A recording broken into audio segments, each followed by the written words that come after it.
আসসালামু আলাইকুম, সবাই কেমন আছেন? এই যে আমি আবার আমার বাগানের ভিডিও নিয়ে চলে আসলাম। আমি এত ভালো ক্যামেরাম্যান না, তো এটা হচ্ছে আমার টমেটো গাছ। আর এই যে এখানে হচ্ছে আমার সব লাল গাছ যেগুলো লাগাইছি, লাল গাছ তো না, লাল শাকের গাছ আর কি, যেগুলো লাগাইছি। এই যে দেখেন, এখানে গোলাপ ফুলের গাছ আছে, ওইখানেও লাল শাকের বীজ পড়ে গেছিলো, তো ওইখান থেকেও আর কি লাল শাক হয়েছে। তো এইখানে যে লাল গাছগুলো দেখতেছেন, লাল শাকগুলো আর কি, এখানে আবার লাউ গাছও লাগাইছি, ওইখানেও লাউ গাছ লাগাইছি। এখান থেকে এই যে এখানে অতিরিক্ত পড়ে গেছে বীজ। লাল শাকের একটা সমস্যা, বীজ দিলে অনেক সময় অনেক জায়গায় বেশি পড়ে, অনেক জায়গায় কম পড়ে।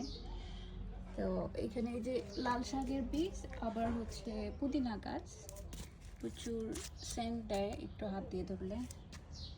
এখানেও প্রচুর গাছ হচ্ছে দেখেন। আর এখানে তো নাই বললাম, এখানে মানে এত বেশি পড়ছে, বেশি পড়ে গেছে বীজ কোথাও, ওই যে ওইখানে বেশি বীজ পড়ে গেছে। আর এখানে হচ্ছে গোলাপ গাছ, আর এটা হচ্ছে সিম গাছ লাগাইছি। এটা অনেকটা ফুলের মতন দেখা যাচ্ছে, আমি জানি না এটা কি ফুল বেরোইতেছে কিনা, আমি আসলে এতটা ভালো বুঝি না, দেখা যাক ফুল বেরোইতেছে কিনা।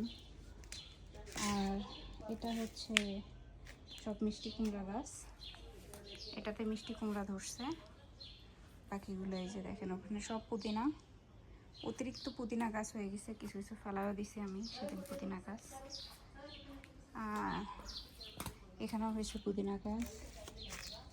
এটা হচ্ছে গাঁদা ফুলের গাছ, এটা হচ্ছে মেলিসা, ঘুমের জন্য খুবই ভালো এটা।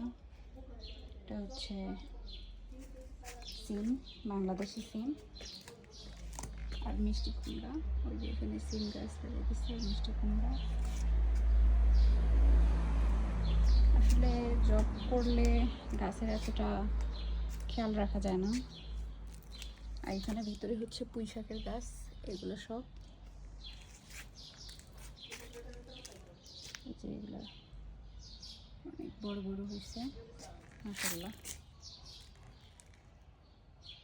এখানেও ওই যে দুনিয়া গাছে বীজ হয়ে গেছে, প্রচুর দুনিয়া গাছ ওইখানে হয়েছে, বিভিন্ন জায়গায় যেখানে যেটা পড়ছে আসলে ওইখানে এটা হয়ে গেছে।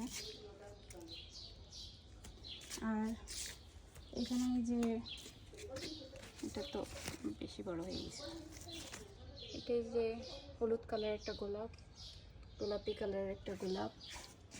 আর এটা হচ্ছে আমার ধনিয়া গাছ, ওর ঝাঁকড়া ঝাঁকড়া চলেছে, দেখতেও ভালো লাগে। এখানে লেবু গাছ আছে, কিছু পেঁয়াজ গাছ লাগাইছি, আর এখানে কিছু লাল শাক আছে। চতুর্দিকে খালি লাল শাক আর লাল শাক। আর এটা হচ্ছে টমেটো, এটা তো সবাই জানেন। এখানে ফুল আসছে, সবাই দোয়া করবেন যাতে এটার ফলও আসে। এই যে দেখেন, এই হচ্ছে আমার লাল শাক, ঠিক আছে। সবাই আমার গাছগুলোর জন্য দোয়া করবেন। এই যে আমার বাগান, আমার মনে হয় এখন সবার একটা আইডিয়া হয়ে গেছে যে বাগানটা কীরকম হয়েছে এত পরিচর্যা করার পর, কারণ সবসময় আমি ভিডিও দিছি। এই যে সবার একটা হয়তো বা এখন আইডিয়া হবে ক্লিয়ারলি যে কোন গাছটা কোথায় হয়েছে। সবাই ভালো থাকবেন, কোথায় পেস্টাটা।